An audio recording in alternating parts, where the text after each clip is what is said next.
This is the second thing of notes we're going to do for the week of April 20th through April 24th. So here we go.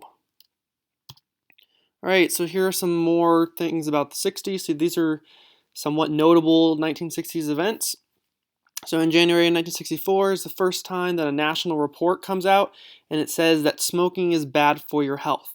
If we remember talking about the 1950s, smoking was considered cool, like it was everybody did it. Same thing happened during World War II, or in the 40s and 30s as well. Like everyone just smoked, there wasn't any problem with it.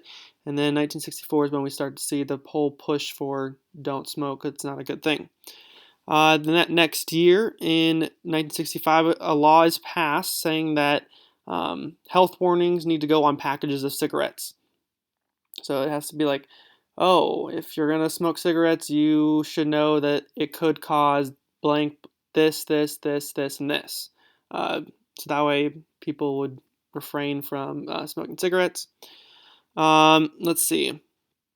President Lyndon Johnson, the guy who was the vice president for JFK, anyway, he wins the election in 1964, and he's basically says like, oh, we're gonna do everything in memory of JFK. So that's what the goal is, at least. 1967, we see the first Super Bowl.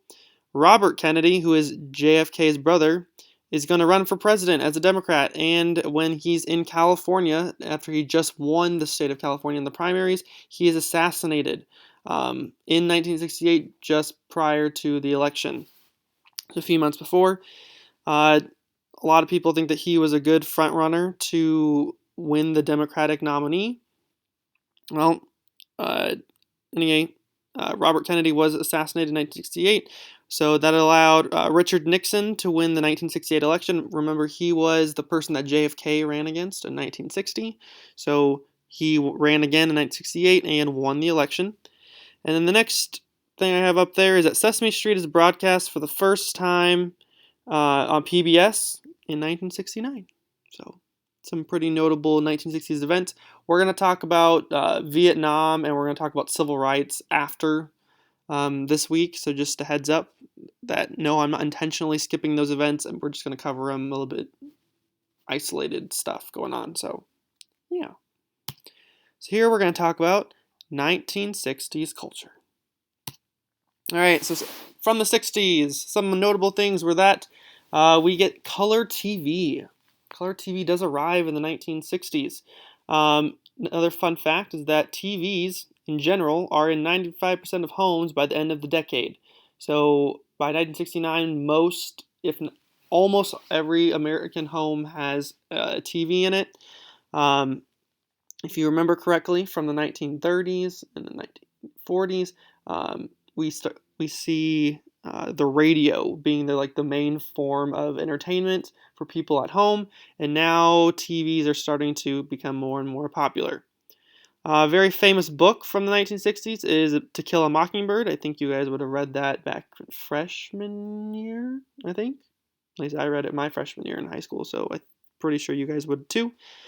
Some major inventions from the 1960s. We have the ATM machine. So instead of having to go into the bank during business hours, if you need to withdraw cash, you can go do that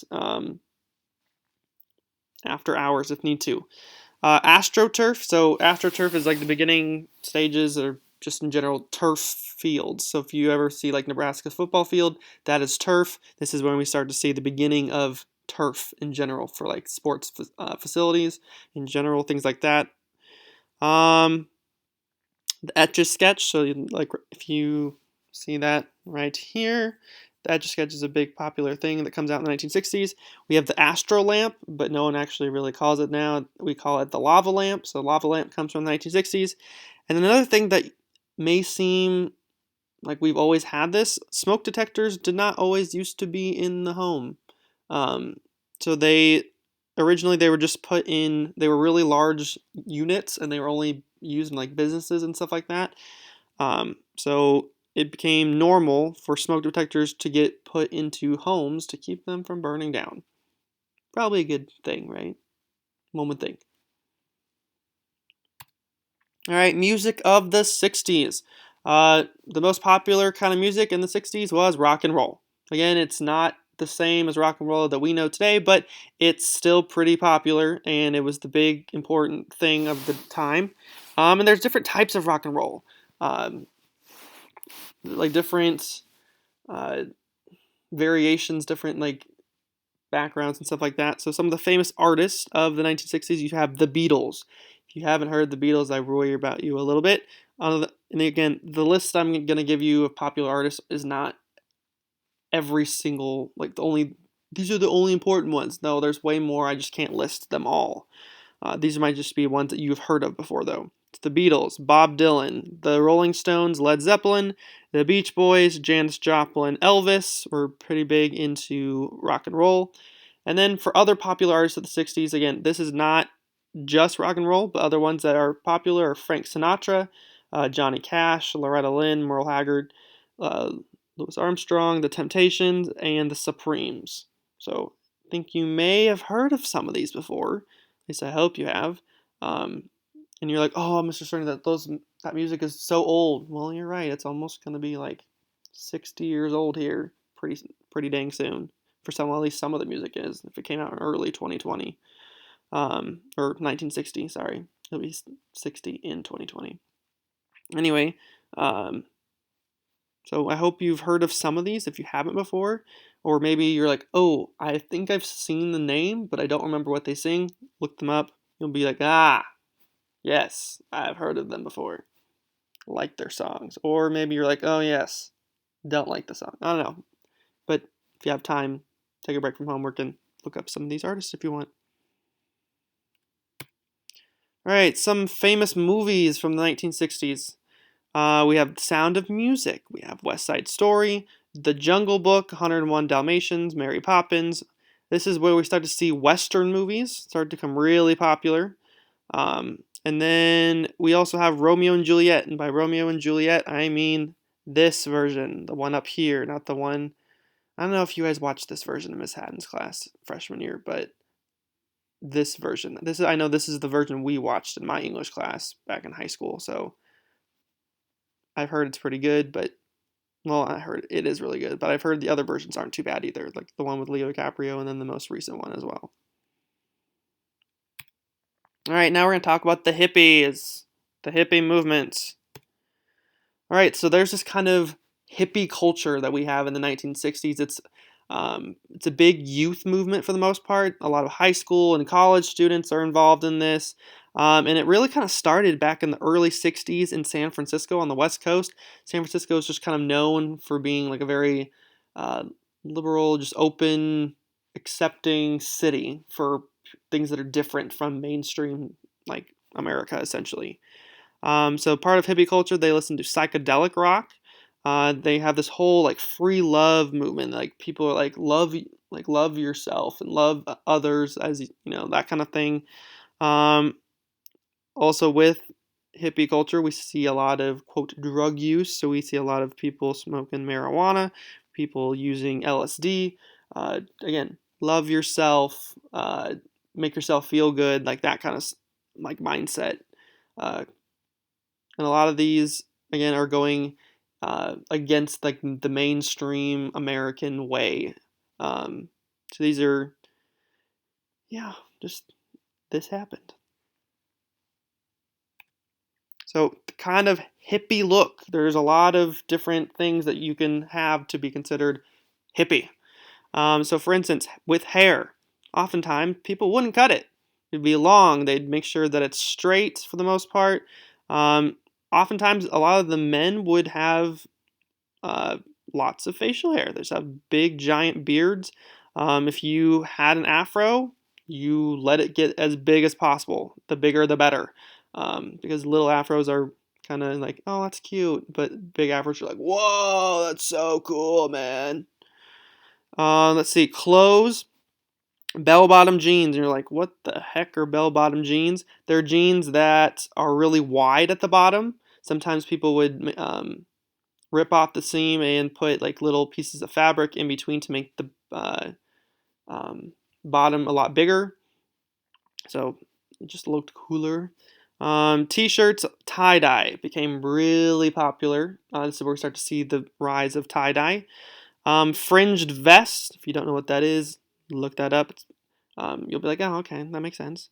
Go-go boots, you got mini skirts for the ladies, and then you have leather sandals. Those are all very things that you could wear for clothing. Accessories, things that come with it. Peace signs. You will see peace signs literally everywhere. See a lot of hippies wearing headbands. You see a lot of chain belts. The granny glasses. When you see granny glasses, you'll know what I'm talking about when you see them. You see a lot of flowers. Like a lot of the girls would wear flowers all over the place. You see a lot of patches on jeans instead of just something that makes it different, because people didn't have holy jeans back then. They just wanted to look stand out and different. Uh, Again, this is it's considered a counterculture because it's going against what the normal American culture was like. So something that's different. So I'm guessing as you're thinking of hippies, you're looking at some of these characteristics and you're like, yep, definitely fit that bill. All right, hippie lingo. So what I want you to do is you're going to write down 5 or more phrases, however many you want, as long as there's at least 5 in the notes with definitions. That one, either you're like, oh, I've heard of that before, or something that you find interesting. So when I'm looking at this list, let's see, blast, I've heard of that, like having a blast. Let's see, bread, yep. I didn't really have a definition for Chinese fire drill. I think you guys just should know, or you don't know what Chinese fire drill is. I don't know. This is where we kind of get it from. If something's a drag, so boring. Let's see. Flake. Yep. Well, I've heard of that. Or if someone flakes out, that means they just don't show up. I've heard of fuzz before. I've heard of going steady. Something's groovy. It's pretty cool, pretty neat. I've heard of pig for cops, but I haven't heard of heat. Let's see, hip. Yep, someone's hip. That's cool. I've heard of keen. If you're stoked, like let's go, kind of stuff. I think I've heard of square as well. Someone who's not cool. So anyway, write down 5 or however many you want of ones that you've heard of or ones that you find interesting. Make sure you write down the definitions as well. All right. This is the last slide of notes right here. Something that's really big about hippie culture was something called Woodstock. And I think you guys may have heard of Woodstock before. It was just this giant music festival that occurred from August 15th to August 17th, 1969. And it is held at a dairy farm in rural Bethel, New York. You're like, what? How? Why would they hold it on a dairy farm? Well, originally they wanted to have it in a building in the town, and that place that they were originally going to host it backed out because they were afraid of how many people were going to show up. At this festival, you had 32 of the best known musicians of the day perform. So that I'm pretty sure, if I remember correctly, it wasn't just rock. Most of the people who performed were of the rock and roll genre, but not everyone was, I'm pretty sure. This is regarded as one of the greatest moments in popular music history because they brought so many people together, and by so many people, I'm talking about an estimated 400,000 people showed up over the time of the 3-day event. So I don't think 400,000 were there all at one time, but honestly, it wouldn't surprise me either, though. But yeah, 3 days worth of just concerts. Really cool, and a lot of people had a lot of fun there. All right, so next week we're going to talk about Vietnam. So if you were wondering where we were going to talk about that with the 60s, I just figured I'd talk about it all at once instead of being like, oh, over here. Now we're going to talk about this. Now we're going to talk about this, just like all over the place as much. So you guys probably have a little bit of an interest in Vietnam, so we're going to talk about that by itself. And then after we get done with talking about Vietnam, then we're going to talk about civil rights. So just a heads up of what we're going to be doing for the rest of the school year is we're going to talk about Vietnam and then civil rights. All right, end of notes. You don't have to write these down. Just read, please. Make sure you have completed your 1950s slang word assignments. Not all of you have done that. So make sure you're getting on top of this. Make sure you've completed the 1950s test. Again, Most of you have done it, but not every single person. Make sure you have both of these assignments. They were due last week, so make sure you turn those in. Make sure to check your grades to see if you're missing anything. For my class, I think most of you have most of your assignments done, but in case you don't, check your grades. Next thing up there, if you are turning 18 before November 3rd, you can go register to vote this week, and you can do that online, and you need to do it ASAP. If you are old enough, you don't have to actually vote. It's not a requirement. It's optional. Voting in general is optional, but in case you wanted to do that, go do that now. Overall, I'll be looking for your next thing of notes or next assignment on Monday, so just be ready for that. I just want to say, guys, hang in there. I know right now a lot of you are stressing, like hardcore stressing, whether it's from, I think some of it could be from school, some of it could be stuff that's going on at home, some of it could be at work. I don't know what exactly, you're not all in the same boat, but I know you're stressing. So just take it, what am I trying to say? Take everything baby step by baby step. Just get things done, get what you need to do. I know it's like, Mr. Cerny, you have no idea. You're right. I have absolutely no idea. But I'm just trying to be there for you guys, be there support of you. Guys, we're over halfway through April. We're getting closer and closer to May. There's light at the end of the tunnel. You guys can do this. I believe in you. You guys have made it this far. You've made it this far, so just hold on, keep going. You can do this. Please let me know if you have any questions or any concerns. Hang in there.